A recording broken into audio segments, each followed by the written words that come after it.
It creaked and groaned, like an aged beast. Its wooden bones speaking a language as old as the seas. The waves lapped against its hull, soft and persistent, like the whispering promises from the ocean itself. The air was thick and salty, heavy with brine and the scent of wood, soaked by countless storms. An aroma of tar, pitch, and rope filled the space. You could feel the subtle shifting underfoot, as if the very ship was alive, a restless spirit craving deeper seas. Distant voices echoed and boots scraped against the deck, a symphony of joined percussion. Inside the passenger quarters, lanterns lit the darkness like a cathedral held in reverence. As you drift inland, carried across heavily obscured waters, you find yourself seated among strangers. Some clearly crew, others less so. One man clears his throat as others gather around him. Gather round, and listen close. I'm only going to tell you this once. Long ago, the gods sought to cast a veil over our world, sealing away secrets and knowledge too dangerous for mortal minds. They left us only narrow paths, a trickle of what once was, just enough to keep us all from going mad, or losing our way.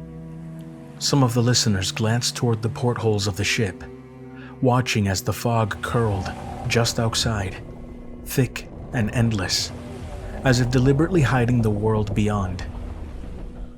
This endless fog, he said grimly. The Eldraim. It coils around our lands like a serpent, swallowing coasts, islands, towns, whole fleets, leaving only silence in her wake. A hush fell in the room. Many of the faces there darken, and the air begins to feel heavy. We have all lost people. Many seemed to recoil from the last. A few even bowed their heads. He continued, his voice little more than a whisper now. Unspeakable horrors roam our lands now, and we pick up the pieces of what's left, fearing of the sea and of the next time the Eldraim decides to shift. He pauses, then softer still. They say the world ends where the storms rise. Deep in the oceans of this world, where waves are so fierce and darkness so thick none can pass. Only a brave few, or perhaps only the cursed souls that we are, know the way. A few chuckle darkly at this.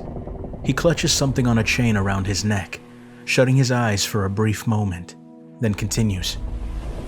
Some are darker still. There are those who turn to the Elysiate dawn, say they carry the gods' light.